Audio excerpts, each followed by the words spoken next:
Opening, the arrogance of the invaders. The galaxy remembered the day the Karvik Empire arrived at the edge of Sol. It began with arrogance, as most tragedies do. Their armadas swept down on Europa Station, a thriving human outpost circling Jupiter, one that carried no weapons beyond defense drones. The Karvik didn't hesitate. They came with fire, laughter, and contempt. They announced their arrival not with parley but with slaughter.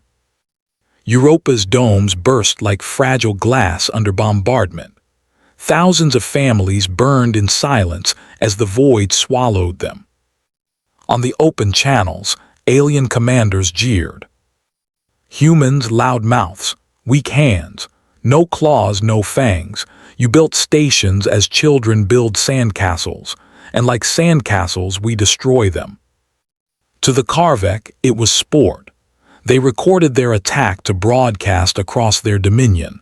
They mocked humanity's grief, certain it would cow Earth into submission. But they did not know Earth. They did not understand humanity. They had just awakened the one truth no alien empire had ever grasped. To touch humanity's children is to summon all of human history as vengeance. Tension built, the mockery of civilization. For days after Europa's fall, the Karvik sent out propaganda. Their channels ran on loop, human civilians floating lifeless in void, shattered habitats spinning in cold orbit. See how fragile they are, their emperor sneered. They believe themselves dangerous because they write stories of war, but war is not written, it is lived, and humans are only storytellers. In their courts, alien nobles laughed. In their taverns, alien soldiers drank to the weaklings of Sol. Rumors spread fast. Earth would protest, file complaints, whimper at the Galactic Council. Because humanity had been quiet in recent centuries. They had not colonized aggressively. They had not raised great war banners. They had preferred peace, trade, and the slow work of building alliances. And so, the galaxy made the same mistake the Karvik did. They mistook patience for weakness. They mistook silence for fear. They forgot that beneath the calm surface of Earth's oceans lay storms older than stars. Turning point, the silence breaks. The first sign was the silence. Galactic channels went dark one by one. Human envoys stopped speaking. Earth's embassies closed their doors. Trade ships stopped sailing. The galaxy thought humanity had been broken. But to those who listened carefully, the silence felt different. It was not despair, it was preparation. Then one night in the void above Mars, the silence shattered. The stars bent as fleets began to move. Vast carriers, hidden in shipyards thought abandoned, powered up after centuries of dormancy.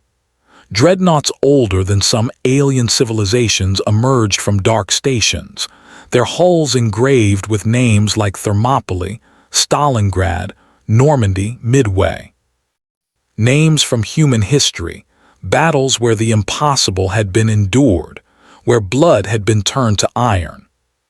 The galaxy watched in horror as transmissions flooded open space. To the Karvik Empire, you have touched our blood. You will reap the history of Earth. You will know what it means to fight humanity, not in words, not in myths, but in truth. We are coming. And then the stars themselves seemed to shift. Human fleets, silent for centuries, rose from the dark like leviathans awakened. Climax, the vengeance of history. The battle came not at Sol, but at the Karvik's throne world of Drekner Prime. The aliens had not expected humanity to strike so fast, so far. Their fleets gathered in orbit, proud and unafraid. They were the predators of the galaxy after all. What could storytellers do against seasoned conquerors? And then the sky broke. Human dreadnoughts emerged, blotting out suns. Their hulls were etched with scars of old wars, their banners carried across centuries. They did not roar with fury. They advanced with cold, merciless silence, the silence of executioners.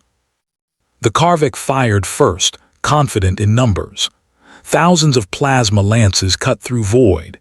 Yet humanity had seen such arrogance before at Agincourt, at Waterloo, at Kursk.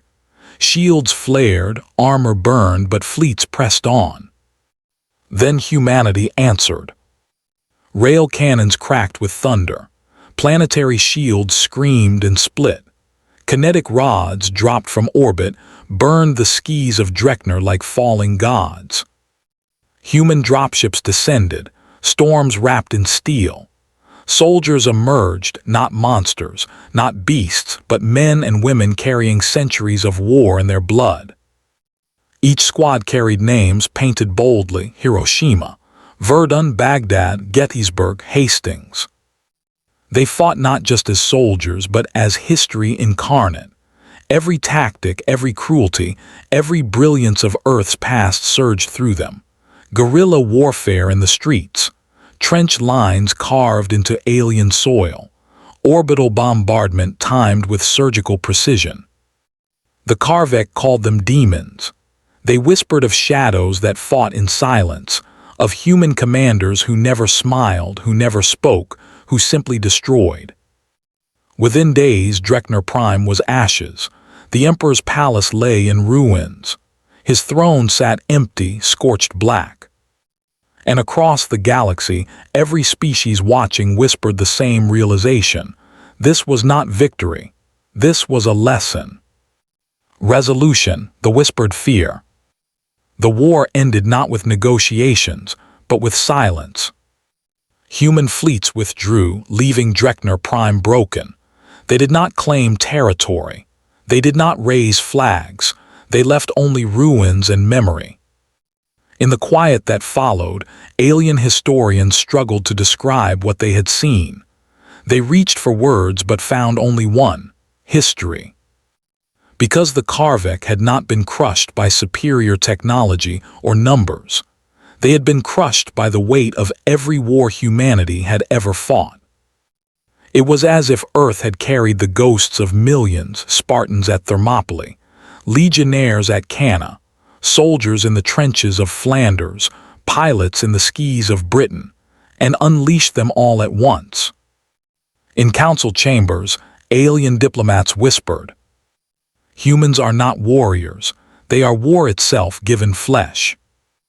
Mothers warned their children, never provoke Earth, never mock their silence. For silence meant only one thing: the storm had not yet arrived. And so the galaxy learned the truth. Humanity's patience is vast, but their vengeance is infinite. The Karvik were the first to bleed for that lesson. The rest of the galaxy swore never to be the second. Closing echo. Long after Dreckner's skis stopped burning, a phrase lingered in every alien tongue. Beware the history of Earth. For when humanity fights, it fights with every century. And the battle you face is never just against them. It is against all of human history.